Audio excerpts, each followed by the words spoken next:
Ha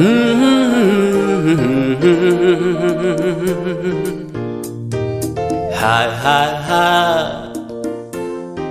tumeuona mkono wake Bwana. Madame, Monsieur, bonsoir. C'est vendredi. Bienvenue à votre programme US et les vendredis. Je vous propose le thème que j'ai intitulé « Il ne faut jamais se décourager ». Un peu partout en Afrique, les résultats de baccalauréat sont en train d'être proclamés dans les réseaux sociaux, dans les radios, dans les télévisions.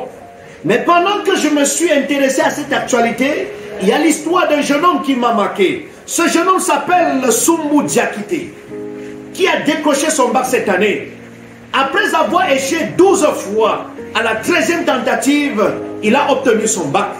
Interrogé par le célèbre journaliste Mamoudou Lamine Bari, ce jeune homme explique qu'il a fait l'objet des risées, des moqueries, et parfois même le découragement s'est installé, mais il a tout dominé.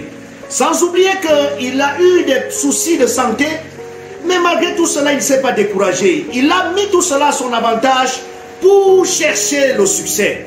Et en revisitant les Saintes Écritures, j'ai compris que le secret de cet enfant réside également dans les Saintes Écritures. La parole de Dieu dans le livre de Psaume chapitre 37, le verset 5, déclare ceci: c'est à l'Éternel qu'il te faut remettre tout ton avenir. Aie confiance en lui et il agira. Combien d'enfants ont échoué le bac une seule fois et ils ont fait des tentatives de suicide? Combien ont échoué 2 fois et ils ont abandonné? Combien ont essayé 3 fois et ils ont abandonné? Même moi qui vous parle, tous mes examens, c'est à la 3e fois que j'ai réussi. Mais lorsque votre avenir est remis entre les mains de Dieu, vous comprenez que vous devez continuer à espérer. Il y a un célèbre auteur que j'aime qui dit ceci, Nathan Scott, il dit: c'est malheureux de s'égarer, mais il y a pire que de perdre son chemin, c'est de perdre sa raison d'avancer. Il y a beaucoup qui ont perdu la raison d'avancer. On vous déclare d'une quelconque maladie, on vous dépiste une maladie, vous n'avez plus besoin d'avancer, que non, vous devez avancer. Et Thomas Edison, à sa suite, fait cette déclaration: notre plus grande faiblesse réside dans l'abandon. La façon la plus sûre de réussir est d'essayer notre foi. Diakité a essayé, il a essayé encore et encore. Et au bout du compte, aujourd'hui, il peut célébrer son succès. Toi qui es sur le point d'abandonner parce que tu as échoué cette année, toi qui es sur le point d'abandonner parce que ton foyer bat de l'aile, toi qui es sur le point d'abandonner parce que tu penses que tu vis sur le spectre de la malédiction, ne te donne pas, ne te livre pas à ces pensées, parce qu'en le faisant, l'ennemi s'installe, il te massacre. Satan ne connaît pas ton avenir.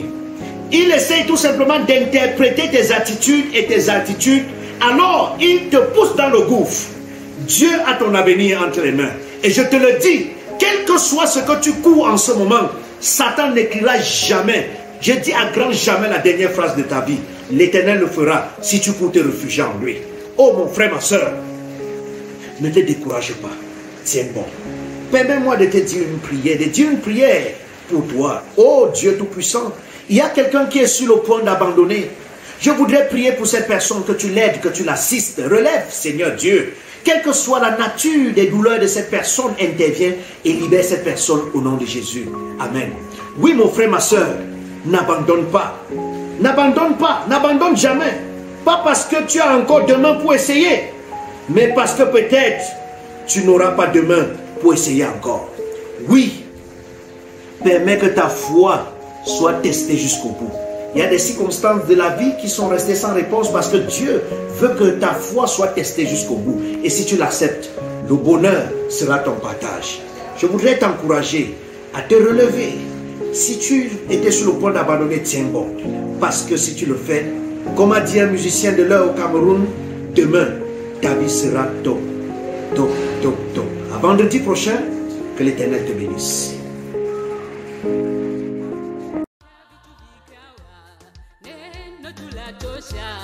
Ukisema umetenda,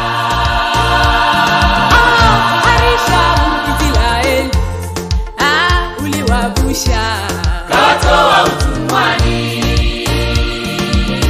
watumishi wako umewapa yote wao